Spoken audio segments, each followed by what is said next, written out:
ஆரியாத் மாலியாத்துன் மீலாத். ஆடை அணிந்திருப்பாள், ஆனால் நிர்வாணமாக இருப்பாள். அவளும் பிறர் பக்கம் சாய்வாள், பிறரையும் அவள் பக்கம் சாய்ப்பாள்.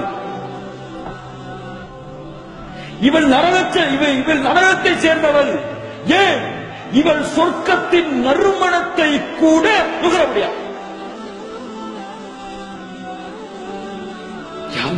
என்ன ஆகுவாக இவர்கள் மறுமையிலே? அல்லாவின் இரக்கம் காட்டப்படவில்லை என்றால் இந்த பெண்கள் எங்கே சேர்வார்கள்?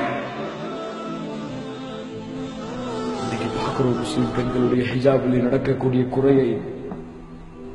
அல்லாஹ்வுடைய மார்க்கத்தை தூர எறிந்துவிட்டு பள்ளிக்கூடங்களிலே ஹிஜாபை பேணாமல் இருக்கக்கூடிய பெண்களை, கல்லூரிகளிலே ஹிஜாபை அணியாமல் ஆண்களோடு கலக்கக்கூடிய பெண்களை, அப்படியே ஹிஜாப் அணிந்தாலும் இஸ்லாம் முறையில் இல்லாமல் அழகோடு ஆலங்கனத்தோடு அழகோடு அலங்காரத்தோடு அவரும் பிறர் பக்கம் சாயும்படியாக, பிறருடைய பார்வையும் அந்த பெண்ணின் பக்கம் சாய்க்கும்படியாக ஆடைகளை அணிந்து வருபவர்களை ரசூலுல்லாஹி ஸல்லல்லாஹு அலைஹி வஸல்லம் சர்டிபிகேட் கொடுத்தாங்க.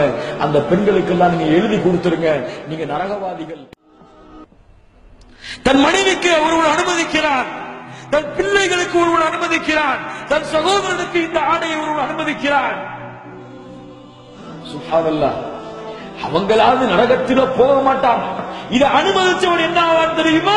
அல்லாஹ் நாளை மறுமையிலே அவனோடு பேச மாட்டான், அவனை பார்க்க மாட்டான், அவனை சுத்தப்படுத்த மாட்டான். யார் அவன்? தன் உம்மத்தவர்கள், தன்னுடைய குடும்பத்தார்கள் பாவத்திலே மானக்கேடான விஷயத்திலே இருக்கும் பொழுது அதை பார்த்து தடுக்காமல் இருந்தார். முஹம்மது நபியின் உம்மத்திலே நடக்கக்கூடிய காரியங்கள் சுப்ஹானல்லாஹி ரப்பில் ஆலமீன். யோசித்து பாருங்கள் கண்ணியத்துக்குரியவர்களே, ஐனல் ஈமான், ஐன உம்மத்து முஹம்மத். எங்கே சென்று கொண்டிருக்கிறது இந்த உம்மா? எங்கே சென்று கொண்டிருக்கிறது இந்த உம்மா? இதை தடுப்பதற்கு கூட்டம் எங்கே? இதை தடுப்பதற்கு, நன்மையை ஏவி தீமையை தடுத்து அல்லாஹ்வுடைய கட்டளைக்கு இந்த சமுதாயத்தை கொண்டு வருவதற்கு ஒரு வாலிப கூட்டம் எங்கே? இல்லையே கண்ணியத்துக்குரியவர்களே, அல்லாஹ்வுடைய மார்க்கத்தை கொண்டு போய் சேர்ப்பதற்கு சிரமமாக இருக்கக்கூடிய இந்த காலத்திலே நன்மையை ஏவி தீமையை தடுக்கக்கூடிய சமுதாயத்தை உருவாக்க வேண்டும் என்றால் எவ்வளவு போராட்டத்தை செய்ய வேண்டியிருக்கிறது.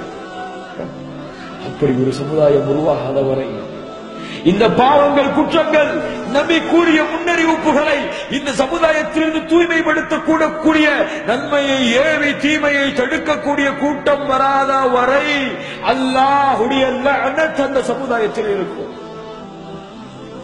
பாதுகாப்பான